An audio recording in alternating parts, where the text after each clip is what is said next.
My name is Anne-Chloé and this is STARR, Startling Tale About Radical Responsibility. And today I want to keep bringing some distinction and clarity about learning how to feel. And the next step after you've learned how to feel, especially learning how to feel angry, one of the first emotional healing process that you might go through is to make boundaries.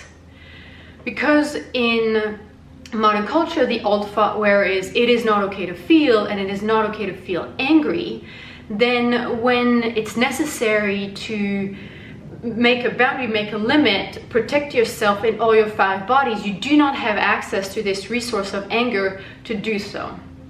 And so therefore, as you grow up and as you grow older, there is many times in your life where you should have made a boundary and you couldn't and you didn't. And these are scars. They're wounds in your emotional body and other bodies that can be healed by, now that you have reclaimed your anger, make a boundary now. And this changed the course of your life from being this person who have never made this boundary to right now I take back my space. Now this is my life. Now I decide. Now I'm not listening to your opinion. Now this is my body. You're not allowed to touch my body without my permission. So all of these are boundaries that you might have not made before, but you have a chance to make it now. And one of the clarity that I want to bring, especially if you are making a boundary maybe for the first time, or you're holding space for someone who's making a boundary, is a boundary is not an intellectual consideration of, oh, it might be interesting if I think that my life is mine now.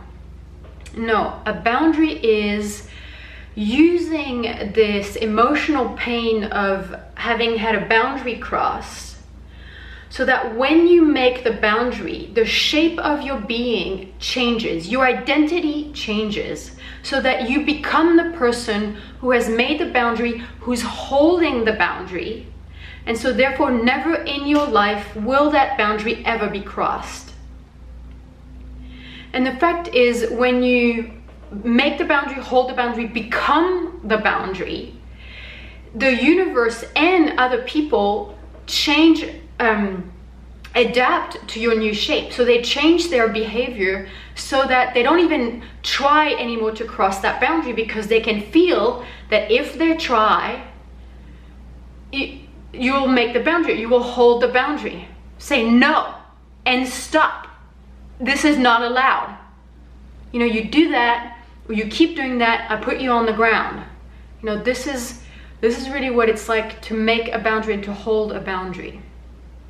And so this shift of identity that is necessary when you're holding space for someone to make a true boundary and to hold a true boundary is they need to go somehow crazy, because they need to break through their identity and their box of, no, I'm a nice person, or I'm a good person, or I will never yell at people, or I will never say what I want, or I want to please people. If they make a boundary that says, you know, it's over, I stop pleasing you, well, that identity needs to shift.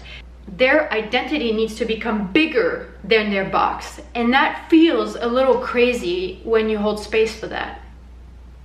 And so you, as the space holder, you need to go crazy too. You need to raise your anger, you know, shout, be with them, encourage them in a way that they can feel it's a safe place, it's a held space to change who they are, and that you can be with them in their new identity. A couple more distinction about making a boundary. Making a boundary is not about what you will do or what you are gonna do. Okay, all of these are in the future. And so, you know, it could be very far in the future, and so your box stays safe. A boundary is also not about what you want.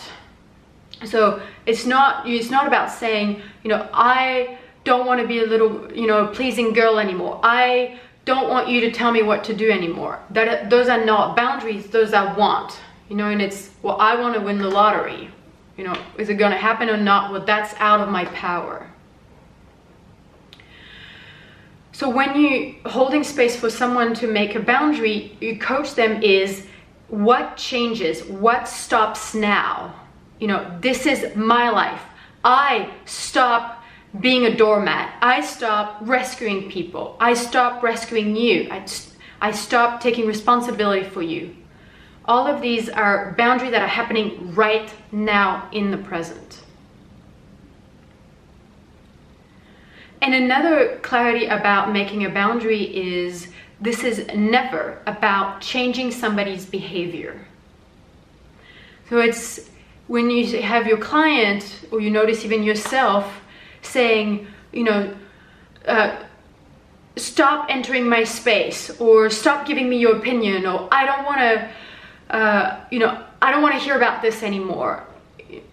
This is, you know, and you're talking to your mother or your father or your teacher or your brother or whoever, then you're trying to change them. You know, and you can check, you know, has that ever worked before to change other people? No. So making a boundary and every emotional healing process are never about changing other people's behavior. They're only about changing your behavior. So then you turn it as a space holder, you turn it towards back the client. What stops for you? What stops now? What will you not allow to happen anymore for you? No matter what happens on the other side. Making a boundaries are powerful, it's really powerful ways to reclaim your life and your dignity and your authority. And this path of evolution often starts right there, where you first need to reclaim your center and your strength before you can do more delicate emotional healing process. Thank you and good luck.